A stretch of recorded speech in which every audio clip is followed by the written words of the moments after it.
Singkong merupakan hasil pertanian yang selama ini nilai jualnya rendah. Bahkan harga 1 kilogram singkong hanya sekitar Rp200. Namun di tangan pelaku usaha kreatif di Banjarnegara, Jawa Tengah, nilai ekonomi singkong melonjak setelah diolah menjadi aneka bahan makanan sehat. Olahan aneka makanan yang lezat ini terbuat dari tepung berbahan baku singkong atau biasa disebut mocaf. Kependekan dari Modified Cassava Flour atau tepung singkong yang telah dimodifikasi. Di Banjarnegara, Jawa Tengah, terdapat salah satu usaha rumah industri yang mengolah ubi kayu atau singkong menjadi tepung. Kemudian diolah lagi menjadi berbagai macam pangan olahan.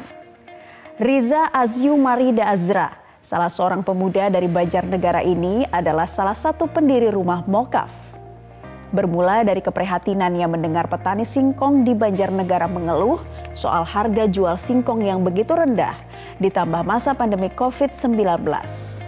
Jerih payah petani ibarat tak mendapat penghargaan yang layak, bahkan harga yang diperoleh petani jauh dari biaya produksi. Riza bersama istri Wahyu Budi Utami tergerak untuk membuat sesuatu yang bermanfaat bagi masyarakat. Ia mencari data, berdiskusi, dan menggali informasi dari berbagai kalangan ahli singkong sampai dosen teknologi pangan. Dan hasilnya olahan singkong menjadi tepung mocaf yang merupakan bahan pangan masa depan. Setelah itu, Riza mulai mengedukasi sejumlah petani untuk bisa mandiri memproduksi sampai memasarkan mocaf. Kini, rumah mocaf yang didirikannya bisa memproduksi tepung mocaf sebanyak 30 ton dari bahan baku 90 ton per bulan. Hasil dari tepung mocaf ini kemudian dikelola menjadi 35 macam lebih varian produk.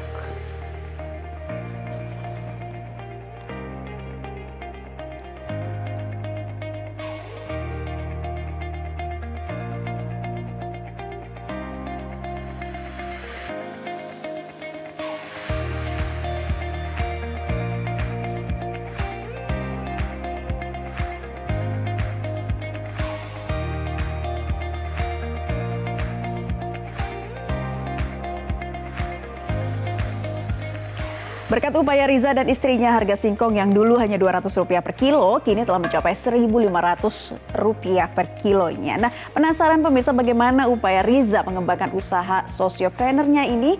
Mari kita tanya-tanya langsung bersama dengan pendiri Rumah Mocaf, Riza Aziumarida Azra. Mas Riza, apa kabar? Halo Mas Riza. Halo, ya. Hai, apa kabar Mas Riza? Jadi awalnya bisa diceritakan ketika memutuskan untuk mendirikan rumah mocaf ini seperti apa? Karena dulu informasi yang kami dapatkan ini beranjak dari keprihatinan di mana harga singkong ini cukup rendah pada waktu itu ya. Silakan diceritakan Mas Riza. Ya, jadi yang pertama waktu itu karena tahun 2014 gitu ya, harga singkong waktu itu memang 2014 itu 400 sampai 200 perak per kilo ya.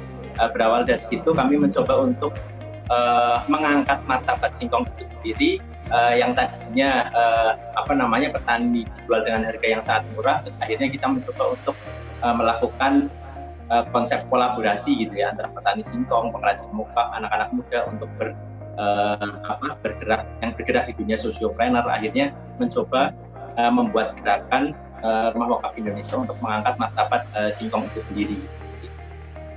Pada waktu itu kenaikannya berapa lama Mas Riza? Dari 200 kilo sekarang 1.500 loh.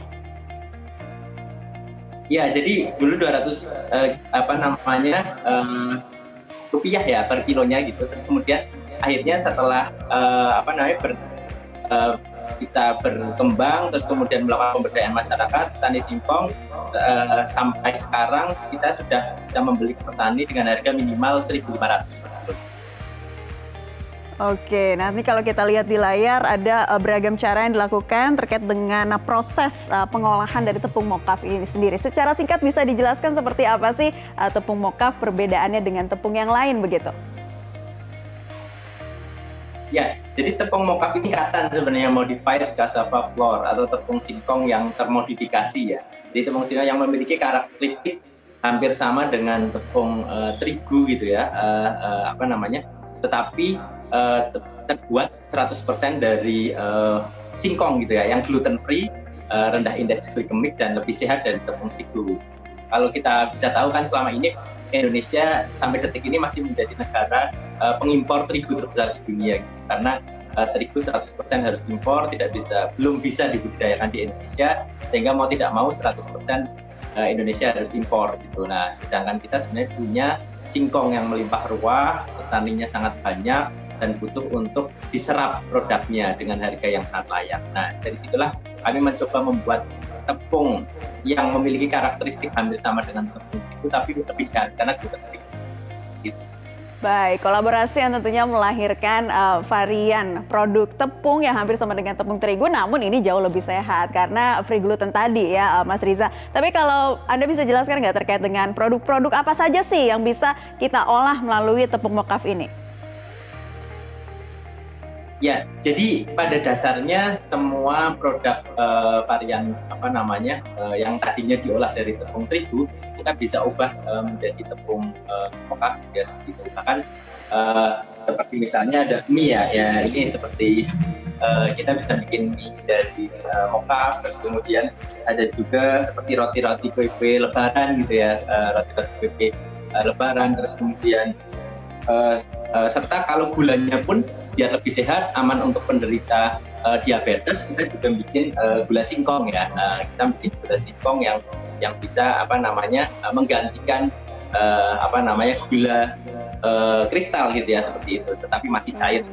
Dan itu dari singkong dan lebih semuanya dari singkong. Nah, tidak hanya itu ya, tetapi kami mencoba mengedukasi masyarakat juga dengan ada semacam kedai rumah makan dan juga resto gitu ya, yang di situ semua produk-produk makanannya dari tepung mokaf, seperti ada bakmi Jawa dari mie-nya dari tepung mokaf, ada kalau dari Banjarnegara kan yang dawet ayu ya, dawet es Jawa ayu Banjarnegara, tapi dawetnya dari tepung mokaf gitu, terus kemudian dan masih banyak lagi.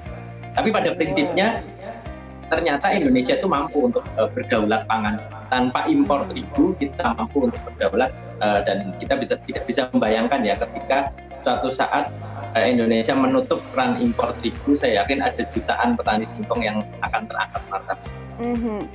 Nah, Mas Riza, terkait dengan sejumlah petani singkong yang saat ini sudah terangkat martabatnya, katakanlah seperti itu, khususnya untuk petani lokal Banjarnegara, bagaimana tanggapan mereka dan apa ini yang mereka harapkan ke depannya dengan terus berkembangnya industri tepung yang dibuat oleh Rumah Mokaf ini? Ya,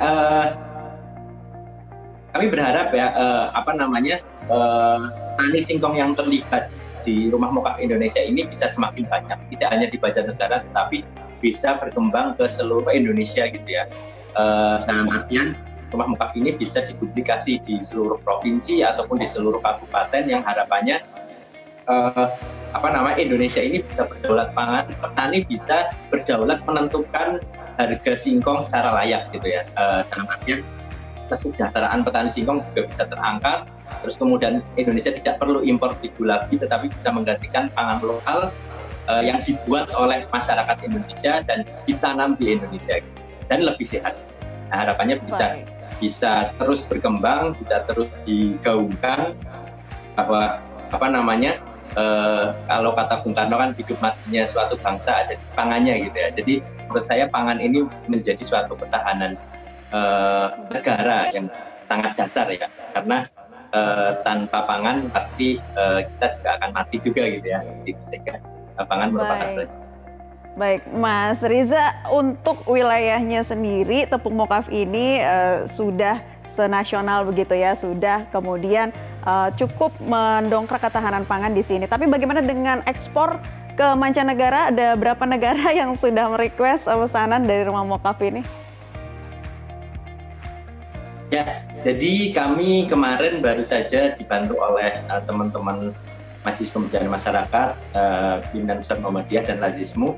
Kita dibantu untuk ekspor perdana ke Inggris gitu ya, ke London gitu ya, ke Eropa gitu. Tetapi masih banyak sekali negara-negara Eropa, Amerika, Australia yang ternyata saat ini tepung gluten free itu sedang menjadi primadona gitu ya, sedang menjadi tepung yang dicari oleh banyak orang, terutama orang-orang yang sudah